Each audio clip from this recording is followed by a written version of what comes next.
they would come in boats, just like they do in the European Union, where people capsize on the Mediterranean as they try to escape bad situations in the Middle East and Africa.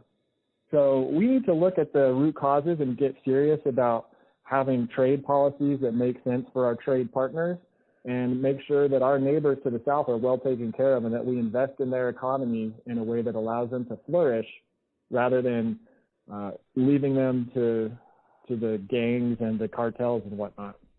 All right, Dan. And lastly, in your years of covering this issue on the border, what is the strangest thing you've ever come across, or the one thing that has always stayed with you?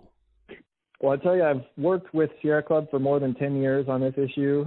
Some of the things I've seen in my travels along the border with Sierra Club is that I've seen deer that walk up to the wall and have to turn around and go back. I saw that with my own eyes one time. It was a doe and two fawns, and they were right there at the San Pedro Riparian Conservation Area. So it's a place that's set aside for wildlife like them, but they were blocked by the wall and had to turn around. Before that, I was working with No More Deaths, the volunteer group, trying to stop some of these tragic deaths that I was telling you about that happened right here in my home state of Arizona. And I came across the body of a 14-year-old girl who was trying to reunite with her mother in California. And she had tried to cross the border and had gotten sick and had died right here in my home state. And we had to help the sheriffs carry her body out of the desert. And it's a huge tragedy. It's happening every day, not just in Arizona, but all along our border.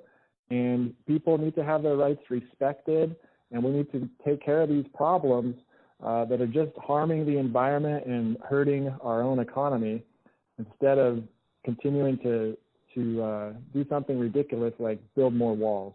So those are the kinds of things that you see when you come to the borderlands. And I would invite people who are skeptical to come down and visit border communities. They're very safe. They have low crime rates, and you can see the border for yourself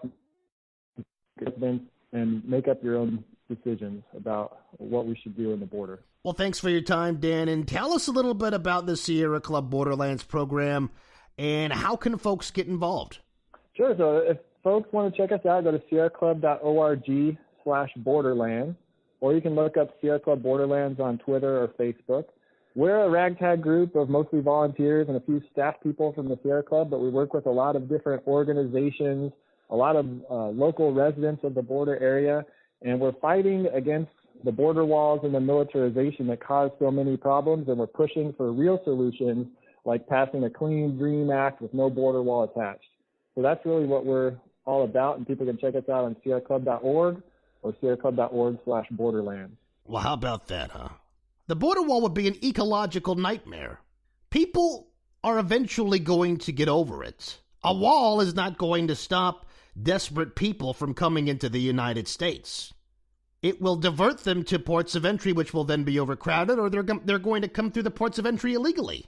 All a wall is going to do is destroy the environment and funnel people to come into the U.S. illegally through other areas, or they'll dig underneath it, or God knows what else. This whole idea that a wall is going to somehow completely get rid of crime overnight is bogus. And I've talked to law enforcement. I had the Southwestern Border Sheriff's Coalition on American Grit just the last episode. They said it wouldn't happen. So what's the deal? It's all a myth. This border wall is just a political symbol. And Trump has shut down the government over it? God, that's just insane. He shut down the government because he wants a wall that's going to destroy the environment, that's going to kill more people. Maybe they won't be Americans, but the wall's going to kill more people. And in the process of shutting down the government to try to get the wall, he's hurting Americans who aren't getting paid. Not only the 800,000 furloughed workers, but also the contract workers. You're talking over 1 million who aren't getting paychecks. How much destruction and chaos is Trump going to provoke over this stupid wall? Well, I want to thank Dan Millis of Borderlands. That was a great segue. Well, I do want to thank Dan Millis of the Borderlands program of the Sierra Club for joining us here on American Grit. Great information. You can check them out at sierraclub.org/borderlands. Yeah, I'm gonna be the man.